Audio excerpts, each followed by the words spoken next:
Hello guys, what I'm looking at here is the new iRangeX-IR8M transmitter from Banggood. So it's still new arrival, but it is a deviation based transmitter. It's like the Jumper T8SG transmitter. So it is a direct competitor to the Jumper T8SG, because if you look at the price, they are similarly priced. But it seems that the difference between the two of them is really the antenna and the gimbals, and also the USB, and also obviously the shape. I think with the Jumper T8SG, it has probably a better range because the antenna is external, whereas this iRangeX is very similar to this Turnigy evolution, and the antenna is enclosed in the casing itself. So probably the range will be shorter than the T8SG. But according to the specification, this one has a quad bearing gimbal.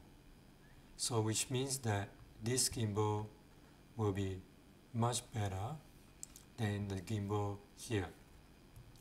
And also this one has a USB port located here externally, so you can update the deviation firmware much easier.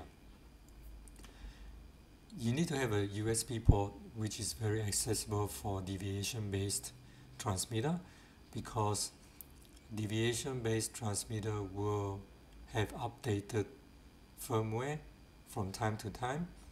So for example, if you use the deviation firmware, which is the official release, it will not support a lot of new protocols, so you need to install the nightly build.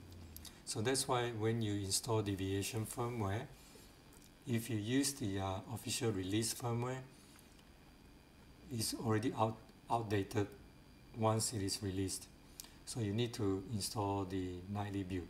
So that's why with the USB port accessible as here, then you will be able to update this firmware much easier.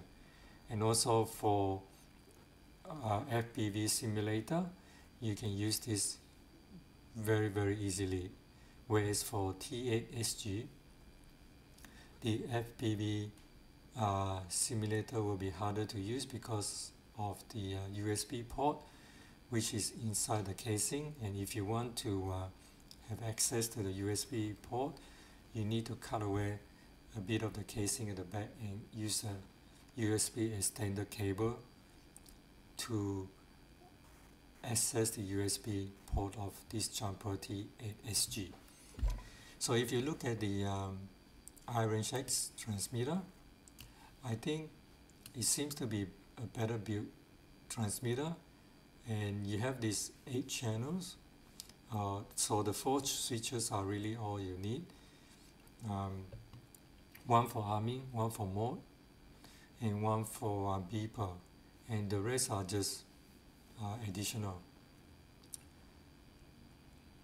Other than that, this one also comes with a receiver, which is good. I think this is FrSky receiver, if I'm not mistaken. So now the question is, do you need to buy this one or the Jumper T8SG? Because this price and the price for the iRangeX transmitter is already 79 and 74. If you look at the FrSky QX7, its price is around $89.11. This is a much better transmitter than any of these two. This one has better range, better gimbals, also an easy to use OpenTX firmware. When you are in this hobby, you normally started out using or flying toy models or toy quads. But since the beginning of this year until now, the toy quad market has been slowly declining and dying. The only toy quad that you can find nowadays are really just the Mavic Pro type of toy quad, which is altitude hold camera quad. Other than that, you don't have anything else. So with altitude hold quad, I don't think the deviation firmware support it. Even if it's supported, you need to have the gimbal in the middle, spring loaded. So most of the transmitter that can do deviations firmware don't have spring loaded throttle stick in the middle. That includes the iRangeX one here and also this one here. So in terms of the point or the purpose of buying either of these two, for me personally, I don't think there is any purpose to buy any of these two. But if you still want it, you can buy them for the purposes of flying the hobby grade type of protocol, which is FrSky, FlySky, Futaba, and DSMX.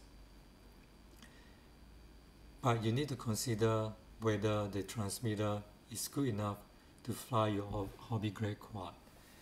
The FrSky Taranis QX7 or the upgraded one QX7S definitely have better range, and the OpenTX also has voice command or voice overs for your sticks and other functions. So for me personally, I used to have a lot of toy quads, so I use my Devo 10 and Devo 7E, but nowadays I only use my Taranis X90 Plus SE because all my protocols are FrSky, so I put them all together in one place, so it's much easier to manage them. So once you get into flying more hobby grade type, you begin to not being interested in the toy quad anymore, so you probably will be concentrating more on one protocol, so you can then narrow down the transmitter choice to a couple. So in this sense, let's say you want to fly FrSky, then you have Taranis QX7 and also this iRangeX new one, which you can also fly FrSky, and also this Jumper T8SG. Comparing the three of them together, Taranis QX7 definitely comes out on top. But if you still want to buy either of these two transmitters for this multi-protocol use, you need to consider whether you want good range, then you can go for T8SG, or you want to have better design and better gimbals, then probably you want to go for iRangeX. So because this one hasn't come out yet, no one has tested it yet, so I'm not sure about the range for this. But if you are just like me, flying this quad not very far away, so probably this iRangeX transmitter is more than enough. So anyway guys, my purpose of this video is to show you this new iRangeX transmitter that has just been listed by Banggood, and also talking about whether you should buy or not and what you should consider when you're buying your transmitter. So I hope you guys like and enjoy this video. Please remember quadcopter is not rocket science. Please like and subscribe to my channel for more videos. See you next time.